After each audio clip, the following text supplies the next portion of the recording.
Good evening, everybody on the internet who is listening to Kenter at Your Own Risk. This is going to be episode number 30 with Kent and Chris. We're going to be talking about House of the Dragon, episode 4, King of the Narrow Sea.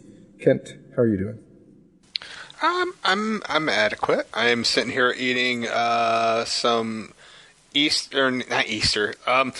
Okay, so you know like those hard-shelled Cadbury eggs? So they're not like the cream eggs, just the hard-shell chocolate ones? Mm-hmm. Mm-hmm. So that's why I'm eating only Halloween variations, so they are Halloween colors, and some cheese, because I haven't ate lunch and or dinner yet. So very snacky, and that's going to be super helpful to the podcast. Yeah, how are you doing? Sounds like the dinner of champions. Just a little tired. I've been busy at work, but outside of that, I'm doing pretty good. So we're going to really be following Kent this week. He had much better notes than I do, especially for episode 4, which it's been about a week since I've watched. So, yeah, I want to apologize to our dedicated fan base. We're going to be getting episode 4 out late, but episode 5 will probably end up being posted earlier than we typically get our stuff done. And I'm going to apologize because we're following my notes. So, yeah. We'll be good. We'll be good. I think we're starting off better this week than we did last week because we haven't done a 15-minute video game segue. No, that's for next episode. All right. The first thing I just want to note is, all right. So, I mean, we've acknowledged that we're behind. So we've seen we've seen episode 4 and we've seen episode 5. And one thing I want to note right now is I think the past 2 episodes finally feel like a Game of Thrones series. This hasn't felt like Game of Thrones at all to me the first 3 weeks. It felt like its own show. It felt like it borrowed from it. These finally, it's starting to feel like Game of Thrones to me a little bit. Are you getting that vibe at all? Like, is it starting to come into its own a little bit for you? I would say it's... Episode 1 felt a little bit distinct, but episode 3 was the only one I haven't really been super hot on. But episode 2, 4, and 5, yeah, they all felt like the King's Landing portion of Game of Thrones. Yeah, one thing that I hope you'll agree with me on, this series drastically needs more characters sooner than later because we're still only focusing on a handful of characters, and I think that was one of the really shining parts of Game of Thrones was that, each character, they got their segment for 8 to 10 minutes an episode, and then we had like 4 to 6 characters in a segment, and that was it that week, but they had so many characters that they could do that. Here, I mean, we're just going in this vicious Viserys, Rhaenyra, Daemon, Alicent circle, and sometimes, Otto on the side, or that person. We haven't quite hit that stride, and I don't know. Do you feel that's intentional, or do you think eventually it's going to expand enough with characters? I think this is all you're going to get. Oh, that makes me sad. Well, I like having more characters to confuse me. Well, think about it like this. Like, the Starks were, for the most part, the main characters in the original one. So you followed all of the Stark children on their different adventures when they split up. Then you got the Lannisters, too, as a counterpoint. This is all just about the Targaryens. Like, that's it. The Targaryens are the focus. None of the other people matter. And nothing else matters. Yo, they played that during the Bills game Monday night, and I was just like, that's a really good song for this really sad fan base. Yeah, I hear you. All right. Let's not even go into football. Do you watch football? Not for the last several years, since I still consider myself a Jets fan. I can understand why you don't. I mean, as a Bills fan, you can understand why it hasn't necessarily been, my talking point for a while. I was talking to somebody the other day. They were like, "I didn't know you were a football fan." I was like, "Well, I've been a Jets fan since 1993, and since about 2007, I've just seen the seasons get consecutively worse and worse and worse." Yeah, I had no idea you even liked football, so that was a surprise to me. That's cool, though. We all get our day in the sun, supposedly. Supposedly. All right. So, gosh, this is weird, me navigating this. All right. So let's start off with House of the Dragon. I wanted to call it House of the Dead because it's the same damn initials. This is called King of the Narrow Sea. All right. We start off with Beric Dondarrion going on about nonsense, and you got a bunch of guys trying to make their pitch to marry Rhaenyra, and then there's this boy Willem Blackwood. The Blackwoods, they used to rule as kings of Blackwood. I don't know. They have blood of the first men. Did you ever play the video game? Like the one that was done for Game of Thrones yeah. I didn't know. You play as the Blackwoods. And at that point in the story, they are Stark bannermen. Like their claim to fame still at that point, 'cause most of the Northerners especially can claim to be descendants of the first men. But their claim to fame is they had, some kind of, I think they're called ironwood trees. So, I mean, imagine like sequoias or whatever, kind of, and they're the only place where those things grow in the Seven Kingdoms. So, in the game, they get betrayed by a rival. It starts at the Red Wedding, and they get betrayed by a rival at the same time that, Robb Stark gets murdered. So you play as one of the kids is on the wall. One of the kids is ends up being one of Lady Marjorie's handmaids, and then another one is I don't remember what that third one dude was. But so you're going through 3 different storylines in regards to that family. So okay. A little nod to that. Jon Snow's in that, right? In that game? I think you run into him. I know you see Cersei and Marjorie quite a bit in the one storyline. I think I played it for a half hour and realized I have something else I have to do and never came back to it. So, as is tradition for me. Yeah. So, anyway, Willem, I don't know, what would you say? Willem's a young teen at this point, right? I would say he looked like maybe a 9 to 11. So he's 11 teen, okay? Yeah. And then this dude named Bracken was just a complete douchebag, mocking him. Which I believe that was the family that betrays them in the game. So a little tie-in, yeah. Okay. Willem, well, he gutted old Bracken, and Rhaenyra just was like, all these silly boys and their silly games, I'm leaving. So, she left 2 months ahead of time and set sail home. And then there was a dragon. And so yeah, in that first scene where they're going through with the suitors, we see just the line is fucking long as shit, right? would you have here's a serious question. Would you stand in line for that or the Nintendo Wii when it first got released? I never got a Wii. I haven't had Nintendo since GameCube. So I would definitely say that, the opportunity to become king consort, and Bona Targaryen would probably definitely be a higher priority for me to stand in line for that long. I know, but Resident Evil 4 on the Wii was the best version of Resident Evil 4. So I don't know, I'm a little undecided as a person that stood in line and got the second wave. So I think it got released a week before I got mine, but I still did the line. So we also see that a lot of the dudes are old as fuck or young as fuck.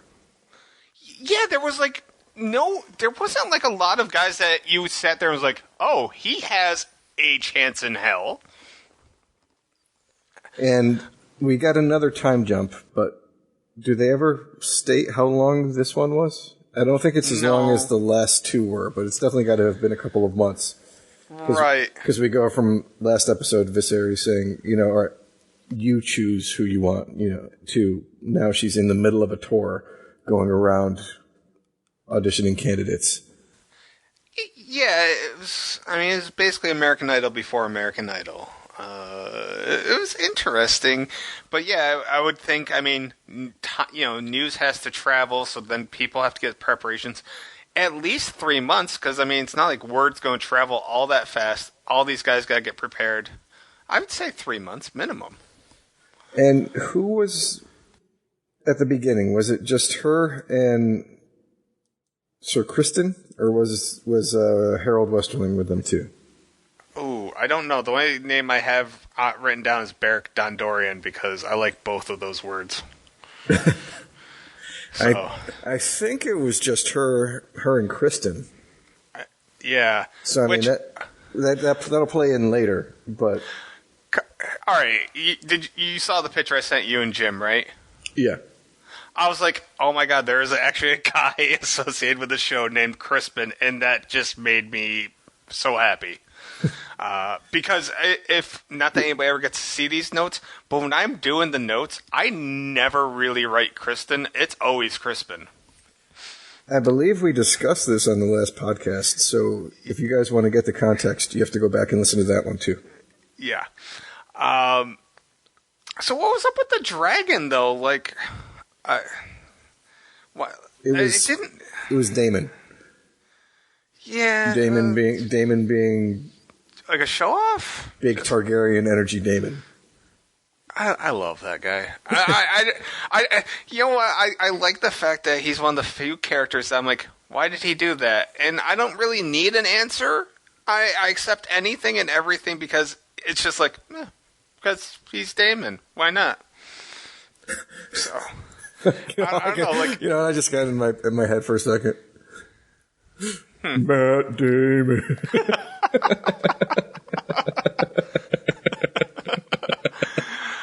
Oh God.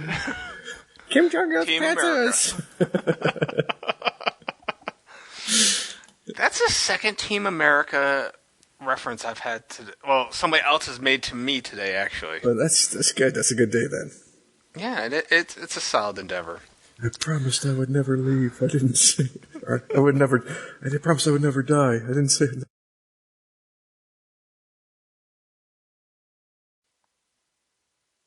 Are you there? Oh shit! I muted myself. Sorry.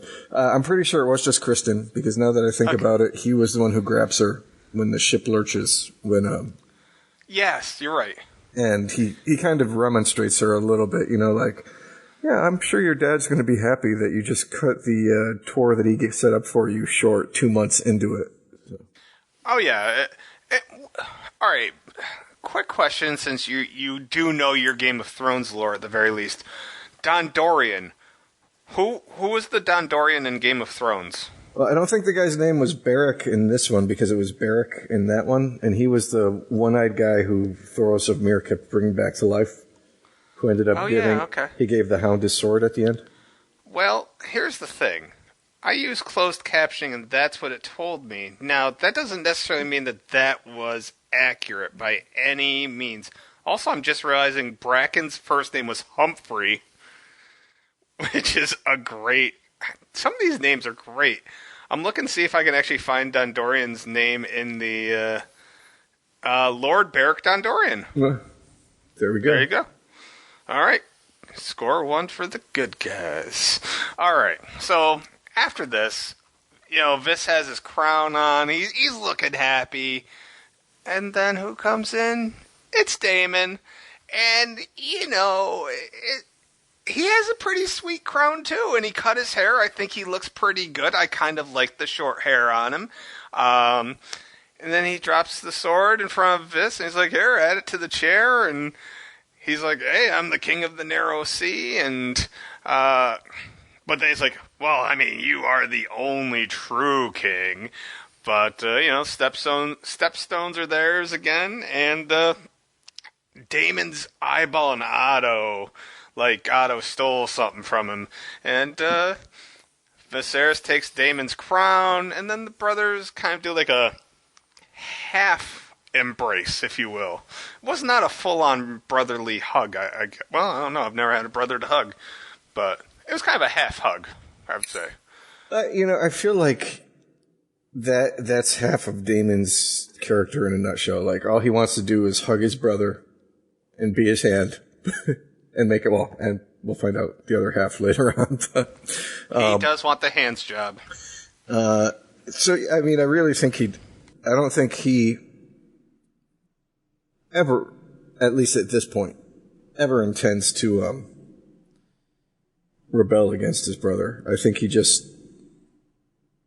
wants that attention and, like, the adoration. I was going to go adulation. You went adoration? Yeah. Like, at what point, I don't want to jump the gun here, but, alright, if I sat here and I said, what would make Daemon happy right now? Like, if you could just make Daemon a happy character, what would actually have to happen for him to actually just be happy and at peace? Anything? It's hard to answer that question, because I think at this point, the answer would be different than it would be at the point that we're at, knowledge-wise. Fair enough. Yes. Alright. At this point, I think being acknowledged by his brother and given the hands position would have been enough to make Daemon happy. I think he'd be a shitty hand. I mean, don't get me wrong. I don't think I think he's political, but I don't think he's anywhere near the likes of like a Tywin or an Otto or a Tyrion. No, he would have been terrible in small council. Just terrible. And I would have been all in for it. But, Hey, I'm also realizing that the boy that played Willem, his name is Alfie. Wasn't the guy who got his unit chopped off also Alfie? Yes, he's actually Lily Allen's brother. She sings about him in a song called, I forget what it's called. Oh, Alfie. Anyways. Oh, okay. Yes. So, right now Daemon's in good graces with Viserys and Alicent and Otto. They got the look like, oh, this ain't gonna go good. Rhaenyra, I have a hard time sometimes reading her. Like, she congratulates him, but I don't know if she's all in on that congrats or if it's half-hearted. And the best thing, I don't know, one of my favorite things is like, Alicent's like, hey, Daemon, you want to see the new tapestries? And Daemon just mocks the shit out of her. So then Rhaenyra's like, I want to see the tapestries. I don't know. Then Alicent makes fun of Rhaenyra for being mopey about all of the suitors, and Rhaenyra's like, well, how angry is Dad? And, well, he's frustrated, and Alicent reveals that she has very few friends now that she is the queen, and then they bonded like the friends they used to be. I think I just enjoyed the tapestry aspect of this scene more than anything else. I don't know. Nothing else really exciting here. She was trying to play peacemaker, and like everybody just fucking told her off. Alicent? Yeah. Yeah, because like you said, you can definitely tell that Rhaenyra and Daemon get along. Maybe, a little too much. But, yeah, they're both prideful. And Rhaenyra was definitely kind of throwing the hint to Daemon that, yeah, I'm not giving up my fucking spot as the fucking heir. I don't care if you kill 100 crab feeders.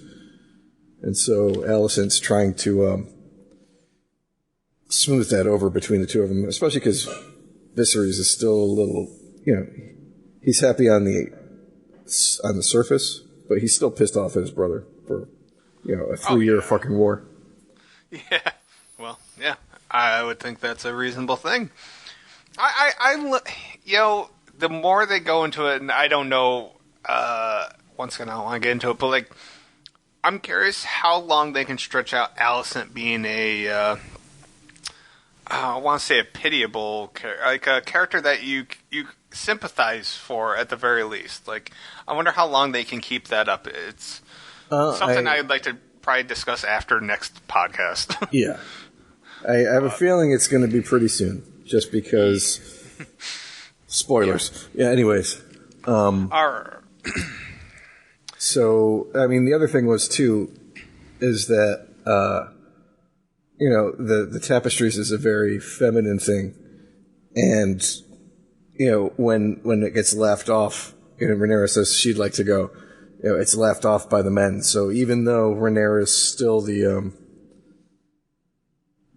heir, it shows that like there's still that level of condescension that men have for womanly things.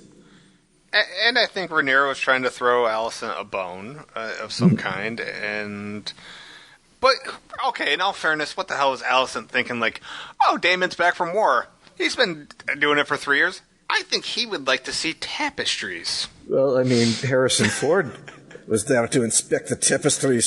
So. Well, fair enough. Point taken. I'll let it go. I guess I have to. Can't argue with Indy. No ticket. So after that, we get Rhaenyra and Daemon talking in is it Valyrian or Old Valyrian? It's Old Valyrian, right? It's Old Valyrian. Okay.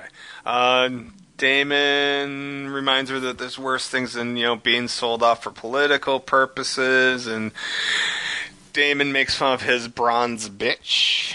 Rhaenyra doesn't want to be made to make heirs, babies, whatever, and let it kill her like it did with her mom. Aema? I don't know. I've heard the name so many times I'm still confused. Is it Amma? Aema? I think it's kind of pronounced Emma. Okay. And he tells her not to live her life in fear or she will forsake the best parts of it, which is great advice. And then she just wants to live alone and solitary because she can't please women most of the time. He gets it, but it was good advice. I thought the advice about not to live life in fear was good. I don't know. It's just another thing in the Book of Daemon where like he basically can treat everybody else like crap, but he always has like a nice soft spot for Rhaenyra. You know? Oh yeah, and I mean, I think there's part of it is genuinely, an uncle-ish feeling, and then part of it is, maybe a little less appropriate. Maybe. Just maybe. Moving on, we got a small council meeting about Corlys ruling the Stepstones, and he's still being pissy about Laena not being chosen. Otto's brother, God, I can't think of his name. It's not Gerald. It's not Harwin. I don't know. His brother. I can't think of it right now. Has sent disturbing word from the old town, and Corlys has become in negotiations with the Sea Lord of Braavos to wed Laena to the Sea Lord's son. And the concern is that if House Valyrian enters an alliance with the Free Cities, then they have to seek their own marriage pact. And Otto, you crafty son of a bitch, you are good. And Rhaenyra looks very upset because this is just the writing on the wall for her, right? Yep. Like, Otto played it well. So, yeah. Then we see Alicent with baby. I think she's got her second baby at this point, right? Yes, because Aegon is 2 years plus however many months it's been in the time skip. Yeah, so... And she's got a newborn. Right, so... We don't know the name of number 2 yet, though, right? I believe it's Aemond, Aemond, but they haven't said it within the show. Oh, okay. Rhaenyra, she comes back to her room and finds some clothes in a bag. There's a scroll. It has a map. There's a hidden door, which I'm guessing she never knew about this hidden door. If she knew about it, she would have been fucking out there like all right, the time. Yeah, like yeah, she as Princess Jasmine, yeah. Yeah. So she gets dressed in like these quote unquote commoner's clothes, sneaks out through the cave passage. This leads to the dragon pit room or I don't know what the hell that room is. Yeah. With the big skull, and then the dragon. Fuck, I don't. The place that what's his name took Cersei to show her the scorpions. Yeah, right. Anyways, she finds Daemon. He shows her around the city. She sees some flame tricks. She's like some dude banging some chick in the alleyway. Some tightrope walker.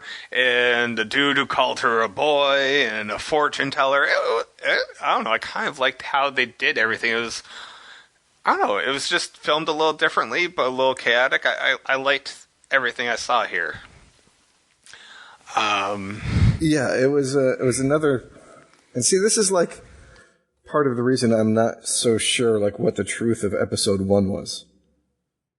In regards to the gold cloaks? Yeah, right? in regards to like Daemon saying, you know, your average citizen is afraid of even stepping in the streets. You know, like, yeah. Like, is this way now because of Daemon's actions, or is this, you know, how it was before and he was just overreacting in the first place? But it's... I mean, it just felt like New York City in the 80s, right? Maybe more of like downtown Albany when the carnival shows up. I don't know. Oh, man. Now we're getting overly specific. Carnival. All right. I don't know. Like I said, I was a big fan of how a lot of this, I liked how a lot of it was filmed. There's a couple scenes I didn't like how it was filmed, but this part in particular, I liked how it was filmed.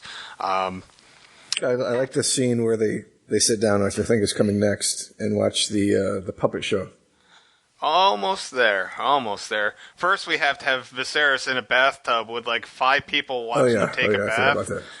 And then she's just like, everybody leave. And I don't know. I don't even know if they talked. I didn't leave any more notes because whatever was said, I didn't care. He tells her that she's got a gentle touch compared to the Septons. That makes sense. I mean, it just does. And how awkward would you feel taking a bath with 5 people? Well, 6 people looking.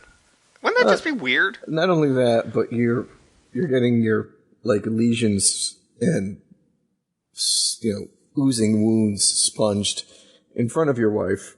And, you know, that's just like another example of like the little bit of, you know, multifacetedness that like you can tell he's not embarrassed to be, you know, naked in front of people because that's just the way they did it, you know, with being bathed. But he's embarrassed that his wife, you know, someone who he's attracted, I mean, you can definitely tell he's attracted to her, has to see him like that, in that state. Yes, he didn't want to appear to be weak, but yeah. All right, so now we get the puppet show, which, gosh, was it Arya that saw some kind of play? Was it Arya back in Game of Thrones that saw like a play about Ned getting his head cut off and like Joffrey and stuff? It was either Arya or Sansa. Yeah, I can't remember. I don't know. I'm going to say Arya. I could be wrong. But that's what this reminded me of. It was fun. The whole thing was kind of fun, you know, the naming Rhaenyra as the heir, and then there was a bunch of boos, and I don't know if Rhaenyra expected the boos or not, but... I'm pretty sure she didn't. I'm surprised, though, because she seems so... I don't know, she seems to understand things, and yet she's completely oblivious based on what I'm seeing. Which, it makes sense. I think about it like she's sheltered. Well, yeah. She's educated and she's knowledgeable because she's the heir and she's the only princess. But she's sheltered because her dad has protected her from, you know... Like, I mean, look at the argument she had with her aunt, what, 2 episodes ago, where she thinks... 2, yeah. You know, it's going to be different because she's there, and, you know, Rhaenys is like, you think it's going to be different? It's not going to be any fucking different. Men are still men. Well, yeah. I don't know. It's interesting, and in that regard, once again, Daemon is a good uncle because he's trying to give her a different kind of education, which probably I'm going to regret saying that a little later, but for right now, in this very moment, he's trying to give her a different education. Yes, Let's go with that. At that point, it seemed like he was trying to, broaden her horizons. And I mean, he's got a very, at the end of it, she and he both, have another exchange, and she's like, fuck it, I don't care what they say. I don't need them to like me to be ruled. And I forgot what exactly he says, but he's like, you might want to rethink that sentiment. Yeah, I like how she actually had the balls, though. She starts booing it at one point. She's like the only one booing it. I was like, all right, good on her. That took some courage, I think. Daemon found it funny, because Daemon clearly understands. I mean, how many people in this whole show have as good a knowledge of both the common folk and the royal folk, if you will? I would say probably none of them. I mean, maybe, certain of the servants, or, like Kristen, for example, is not nobility. He might be, a knight, but he's not somebody with a lot of power. Same thing, right. Daemon is both a prince, but he's also a soldier. So, he spent a lot of time with the common man, probably, before he steps on them with his dragon. That poor guy. Yay, Prince Daemon. Oh. Prince Matt Daemon. Damn it, that was a great scene. At the end, I mean, Rhaenyra ran off because why wouldn't she? We have Alicent, who's clearly bored, taking a drink, and that was all we saw. And then we went right back to Rhaenyra, who's running through the streets away from Daemon, because she knows where she's going compared to him. And she ends up running into Sir Harwin, or as I wrote, Sir Harwin. I don't know what happened there. And Harwin plays it off like he doesn't know her and tells the boy to run off because he sees a Daemon approaching. And I guess maybe I'm just being an idiot here. Why did Harwin play it off that way, would you say? No, well, I mean, he's...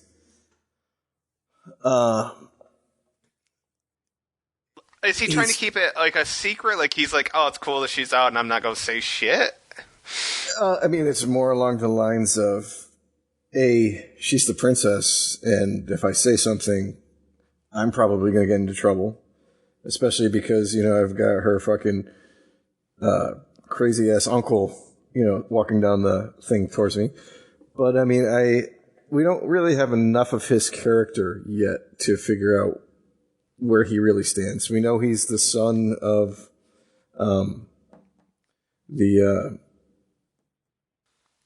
Wait, is he the son or the brother of Lionel? He's the son. Oh, I thought he was his brother. No, Harwin is the breakbones. He's the one who's supposed to be like the strongest, physically strongest. Yeah. He's definitely my second favorite character in the show so far. I mean, he has very little going on, but I love, any character named Breakbones, I'm like, who would win in a fight between Breakbones and Daemon? I don't know. I would like to see that, but then I would lose one of my two favorite characters, so then I don't want to see it. Yeah. And I would imagine, too, it's kind of along the lines of, Gregor Clegane was, considered the strongest, but he wasn't necessarily the best fighter. Right, of course. He just could crush a skull. Yeah. Like, Oberon was, if he hadn't fucking gotten cocky right at the end, he would have definitely taken him for sure. And, throw in something like Daemon having, an old Valyrian steel weapon compared to, so the possibility of just being able to, completely shatter common steel, Right. And a dragon. That also too, so, Yeah, probably Breakbones doesn't qualify for breaking dragon bones. I'm guessing. If he I can't say that for fact. That would be fucking badass. It really would be. He's going to be pulling up like a little dragon chick and be like, come here. I gotcha. Moving on, Al gets woke up by a girl saying that the king basically wants a booty call, and I think the previous scene was kind of just to show us that, like, she's going to bed. And then, she was taking a drink to relax type thing. And then this scene's showing that, like, 3 hours after you go to sleep, it doesn't matter. The king wants to get it on. Time to fucking wake up and go walk over to his fucking quarters. It's good to be king, if just for a while. We get some nude tumblers, and this was one of the scenes I could say that I didn't like how it was filmed, because at least on my TV, there was so much, it was almost blurry, and I'm like, I don't know who's male or female, so I'm just not going to enjoy any aspect of this at all. Because I'm just like, I can't tell who's who. I'll make you feel better than and just pretend that they were all men. So at least you didn't have to see that. Fair enough. Thank you so much. No problem, man. You lucked out. And that one guy though had a killer ass. I didn't know Kit Harington was in the show. There you go. After that, we see Vis plowing Allison. She just laying there. If there's any scene that made me feel sympathy for her, it's this fucking scene. Yeah, I mean, it just shows you, like, the value of women in that society, especially ones without any modicum of power like Rhaenyra has. Oh, sure. Yeah, I mean, she was just there for that purpose. I mean, and if we can see the sores on his back, just imagine where else he's got them. Yeah, and I mean, are the sores strictly from the throne? Is that, or do we think that there's something more to this? I'm pretty sure it's a metaphor. He's slowly poisoning from the inside. Well, that, and he's, as the country is worsening under his rule, the throne is doing its best to injure him. Yeah, makes sense. All right. Next up, we go to the Hooer house, and there is a lot of fondling, and there it's cool. Like, if you're a girl, you can have some pleasure fucking, and same with the guys. It's like, oh wow, so this is, at least a little forward thinking.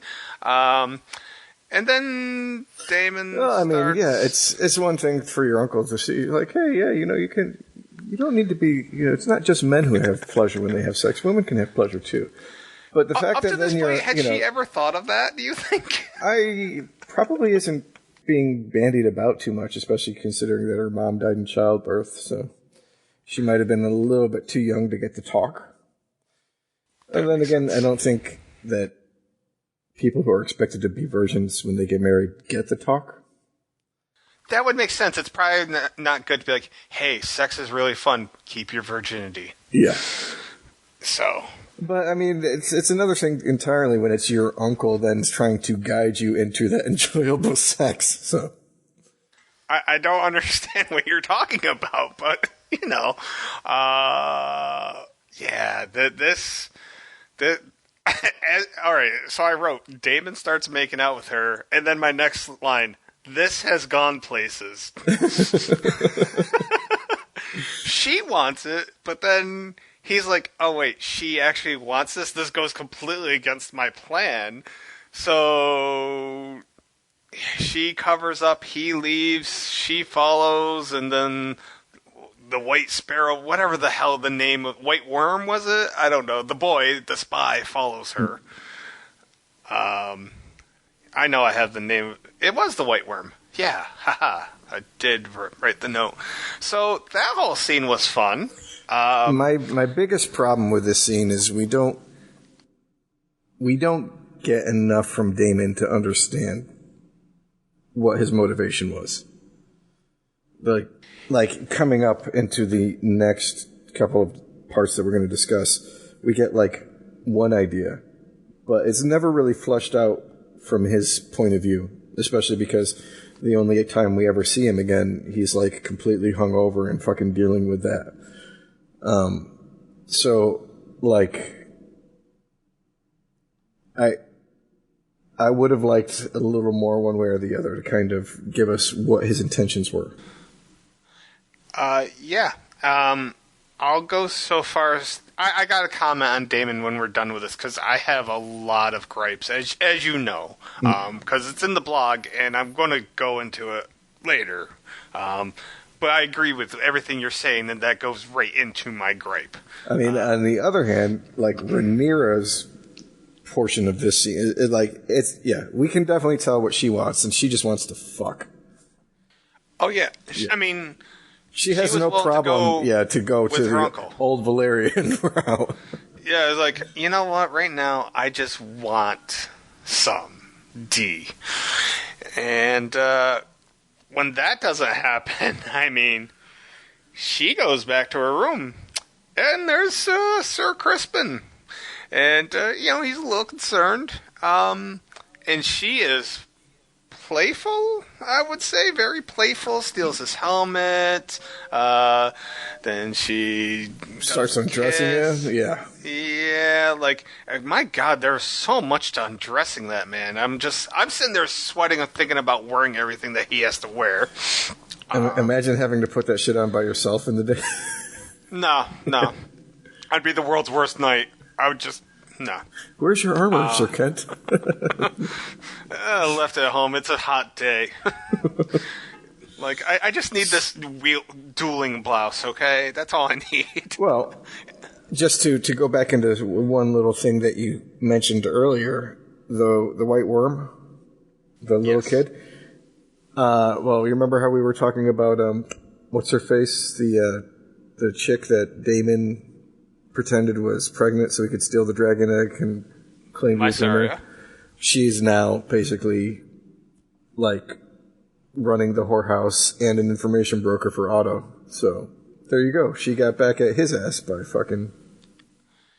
We don't even find that out yet, though, do we? Well, we found out earlier in the episode that she's the one who is running the brothel. And we see her pay the kid to follow Daemon after he leaves. I can only trust my notes, and since I didn't write it down, I now have to trust you. Well, I think part of it was because we'd never seen the kid before, so we had no idea what was going on with that. Makes sense. And then the next time we see him is when he's following the two of them and then reporting to Otto afterwards. Wasn't there like a film about the White Worm? Yeah, I don't fucking... The Lair of the White Worm? Yes. It had a weird cover. I remember that from Video World. Yeah, I bought it because I read reviews and it was like, maybe. So, alright, whatever. Yeah, and anyways, I mean, Crispin and Rhaenyra, they do their thing. I mean, my final statement here is dirty deeds done dirt cheap. All in capitals. They seem to have a really good time. I mean, he was resistant, but, I mean, quite frankly, I don't know. I mean, he appears to be a good-looking dude. She's a good-looking chick. I mean, I didn't know what the penalty was until episode 5 of his action. But at that moment, I'm sorry, as a dude, it would be really, really tough to turn. Like, what was his options? To turn her down, and then what? Like, I mean, what's going to happen when you turn down the horny princess? Are you going to get accused of fucking rape? Well, that's my thought. Like, you either go with it, or else you're going to have some horrible accusation. He was fucked, literally and figuratively. Yeah, it's our best case scenario. Nothing happens and she forgets about it and doesn't give a shit. Worst case scenario, she accuses him of raping her, to play off her desire. Yeah. Second worst case scenario, he loses his job as a Kingsguard, or gets, sent to the fucking wall or something like that. So yeah. I mean, at that point, you might as well take the momentary pleasure while you can, because you never know when shit's gonna go tits up. Yeah, I agree. I mean, and the way he was dressed, he was just asking for it. Fact. With all those layers of clothes. I mean, you could already see that there was, like, like Rhaenyra and Daemon have chemistry, and you could see that she had some with Kristen too, just from the Boar part in last episode to the camaraderie they kind of showed in the suitor scene, and then on the ship again later on. So I mean, it's apparent that like she lets him talk to her as a friend rather than just as a Kingsguard.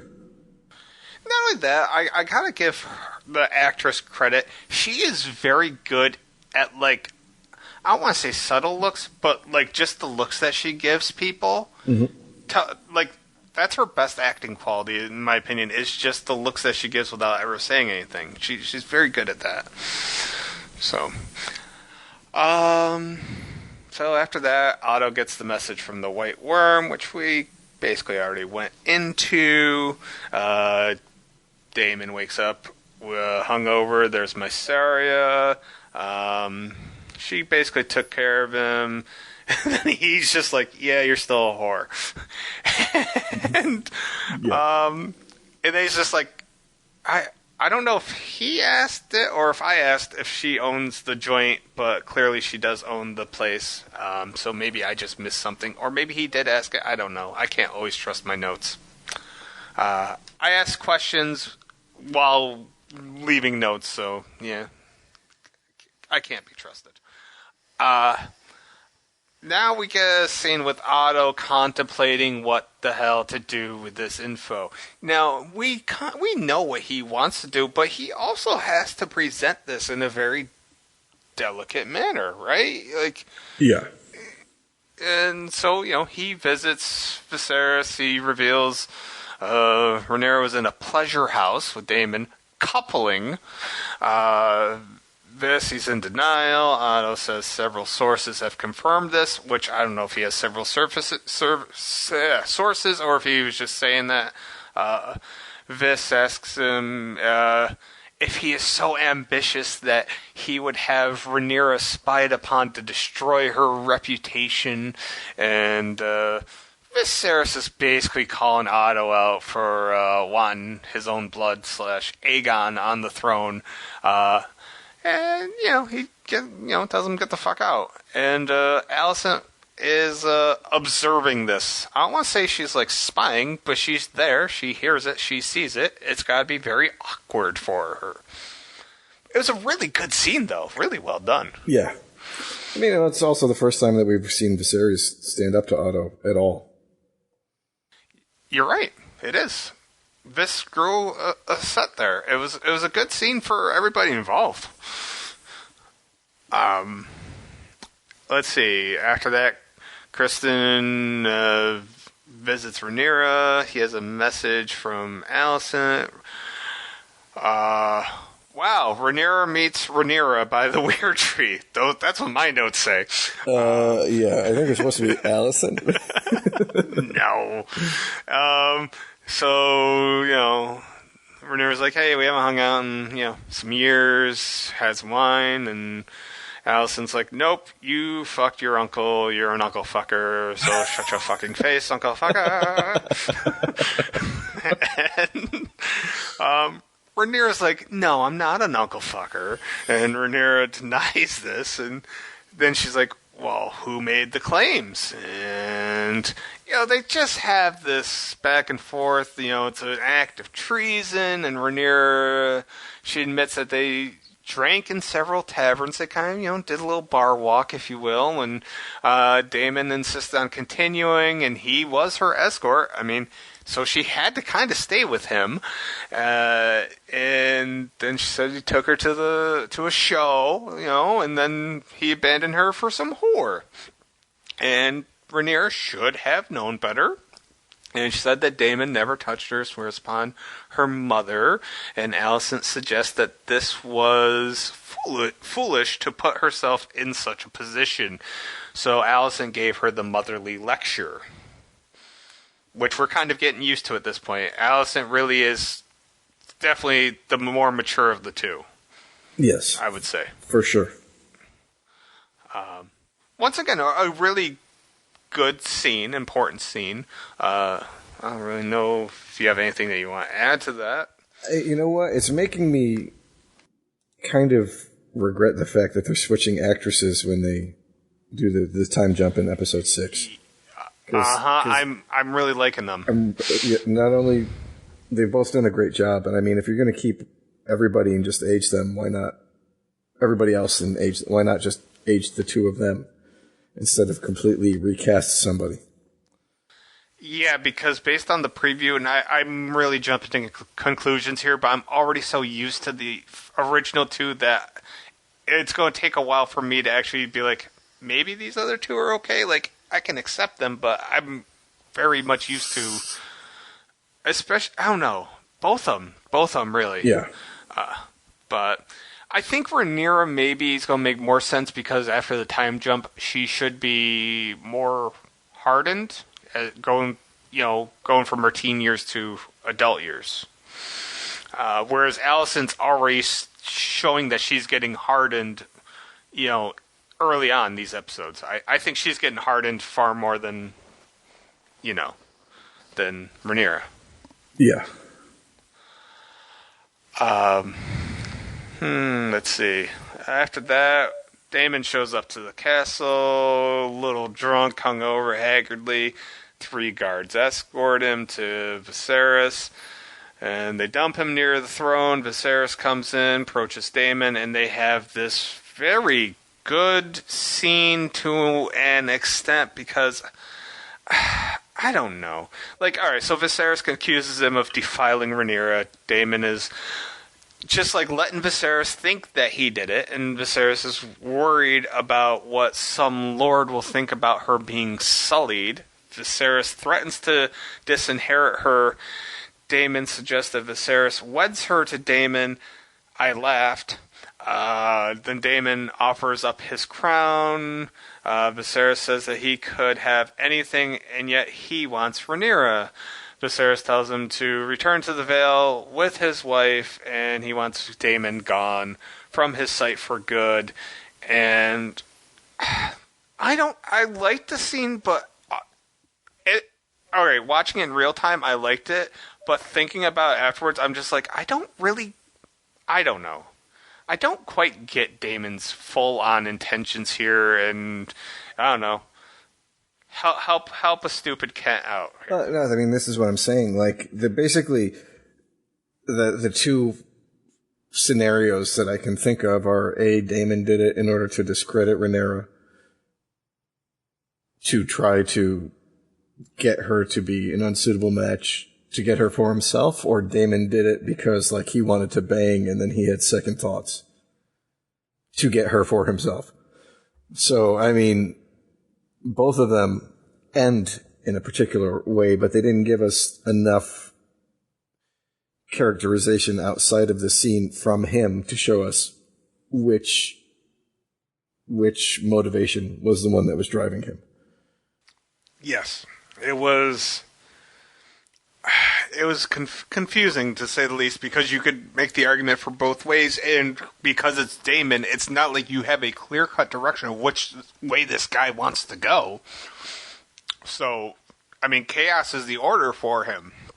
I mean, not only that, but, like, you can definitely tell that the two of he and Rhaenyra, buy into more of we're the House of the Dragon, old Valyria, the doctrine of exceptionalism. Incest is okay as long as it's Targaryen. Whereas Viserys married a woman from the Vale that he ended up loving. So. Yeah. And the weird thing is that I do think...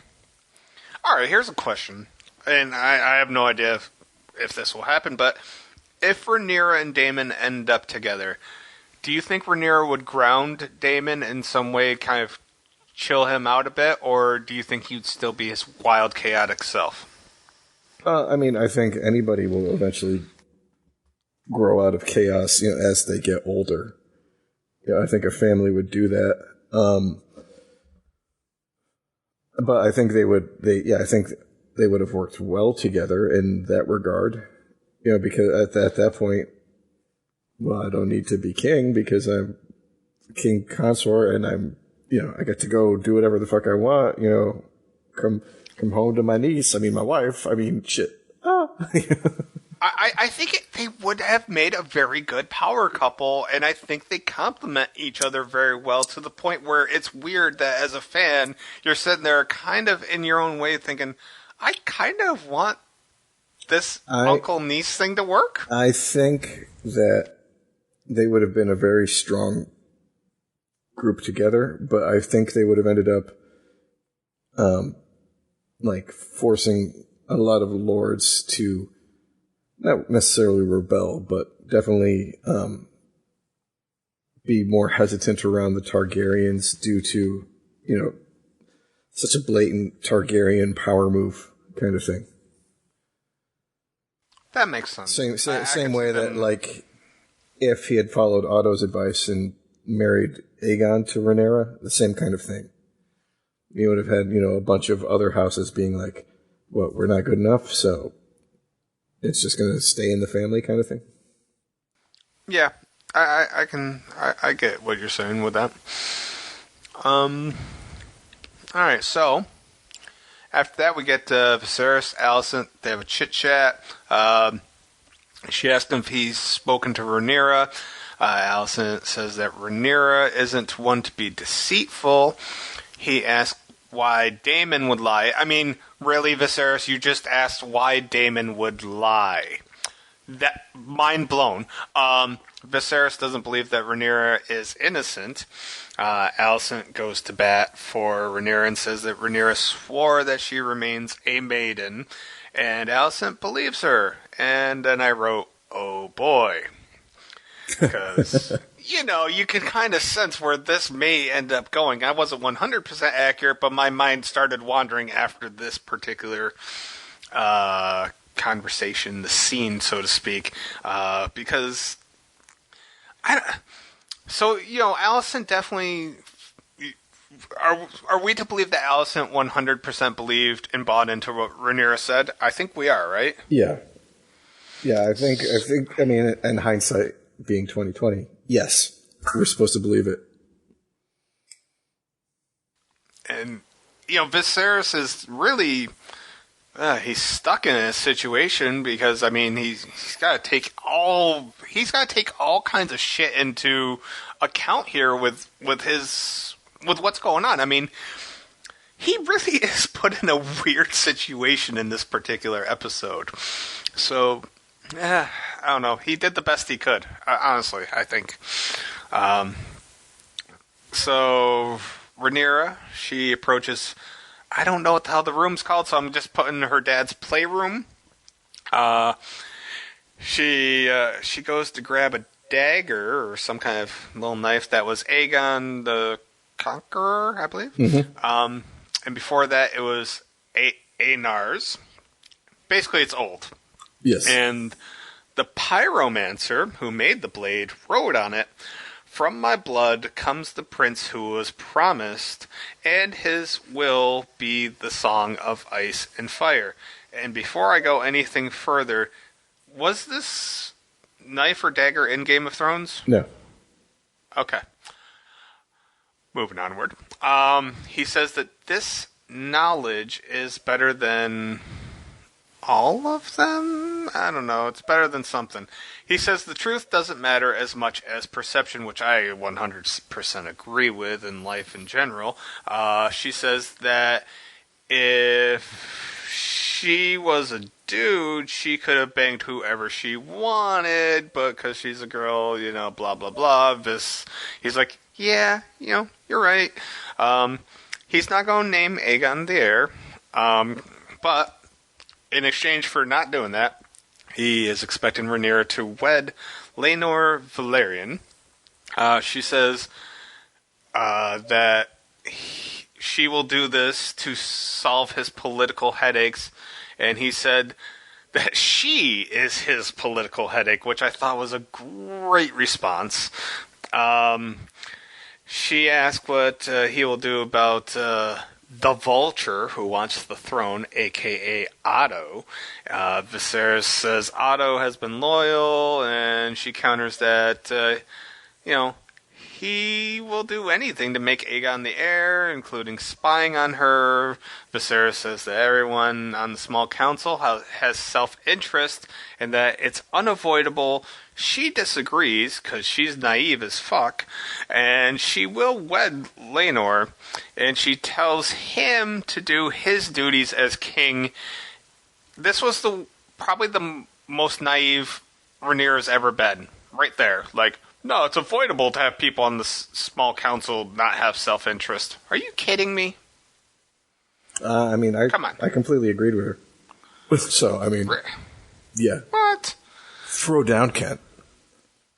How so? What say you? What say I? Bite your thumb at me, sir. It's like you said. There's a way that Otto could have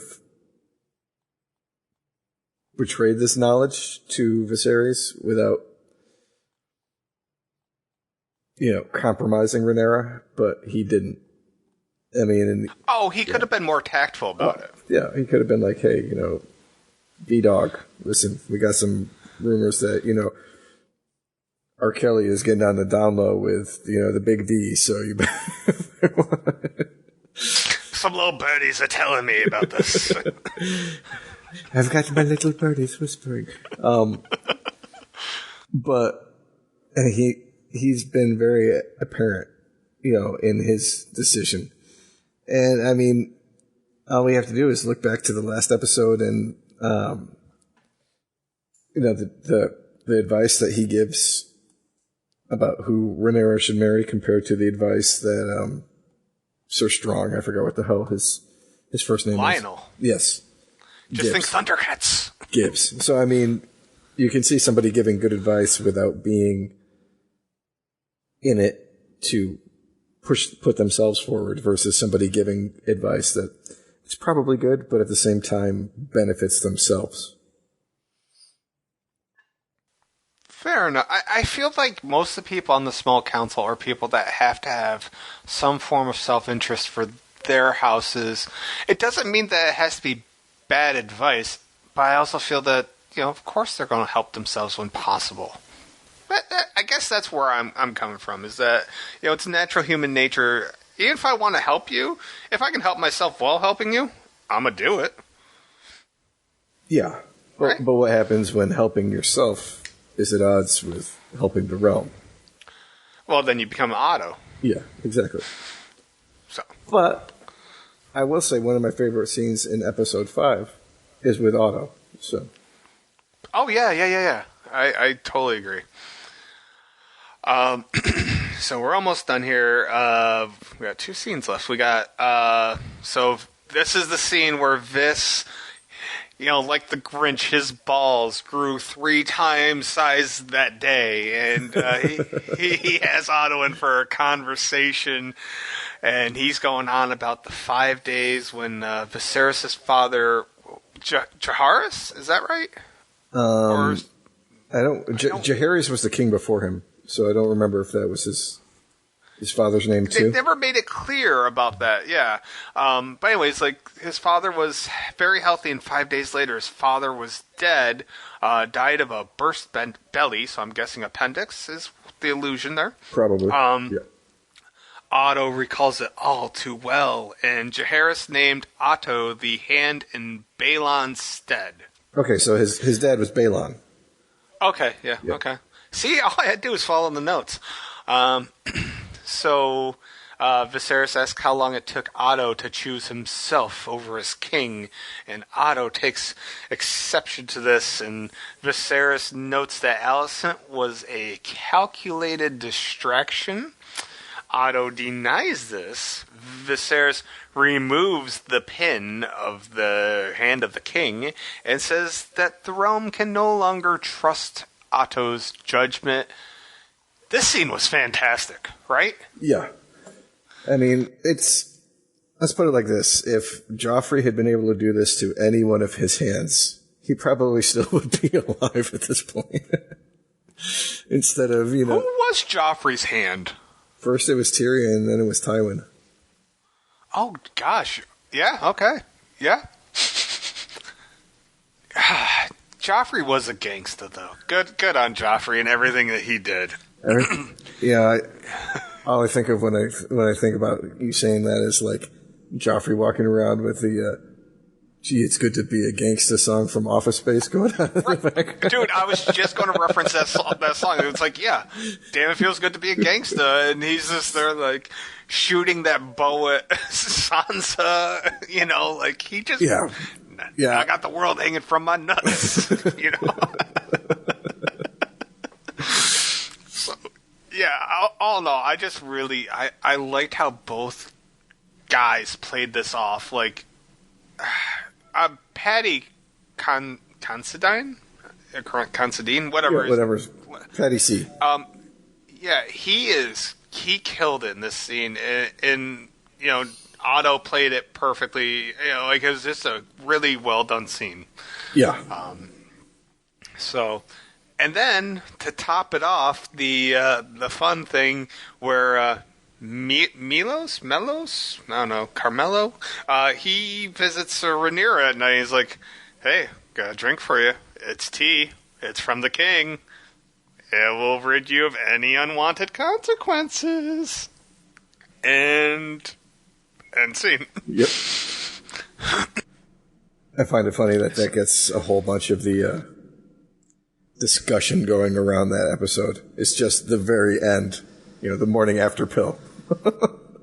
Oh, did that? See, I don't ever follow anything online, so I'm completely oblivious. I guess I'm not surprised, given the state of affairs in the U.S. at the moment, that would be a talking point. But I mean, it just made sense. I like that Viserys was kind of like, yeah, I still don't believe that she's innocent. This needs to happen. Yeah. So do you think Viserys trusts the White Worm, the spy? Do you think he trusted that information but was still just pissed off? Or do you think he just had the gut feeling that Rhaenyra wasn't on the up and up and being 100% honest with him? I think he was just covering all of his bases. Fair enough. I mean, she wasn't pregnant. That's going to be an awful bellyache. I'm guessing, given that tea, I can't imagine that tea was pleasant. I can't imagine either. But, I mean, you know, there are ways that you could get around, you know, the loss of a hymen. You know, she lost her maidenhead, you know, on a horse saddle when she had an accident, or a dragon saddle when she had an accident when she was flying, kind of shit. But, you know, having a baby kind of, you know, completely squelches the fact that the rumor that you're a virgin. So, I mean... Yeah. Dude, I could have talked to 99 other people and be like, have you ever heard the term maidenhead? No. Talk to Chris? Yep, I know what maidenhead is. I'd never heard that term before in my life. I enjoyed the term, I just ain't never heard of it. Is that a common phrase? It was back then. Okay. Yeah, that was the term for the hymen. Yeah. Okay. I mean, I don't know. It's a more pleasant sounding term. Yeah, it's definitely less scientific. Well, I mean, what's science got to do with, you know, everything that's going on? So, Maidenhead, man. What does everybody want? Maidenhead, of course. I'm channeling my inner Al Snow, so anybody that ever watched late 90s pro wrestling, you may have found that funny. Everybody else is just like, hey, you're a jackass. No, everybody's just like, hey, you're a jackass, I'm sure. And we know that next week it's royal wedding time, and I wrote, there will be blood. See, I've been up until this point, I haven't seen any of the trailers for the next episode.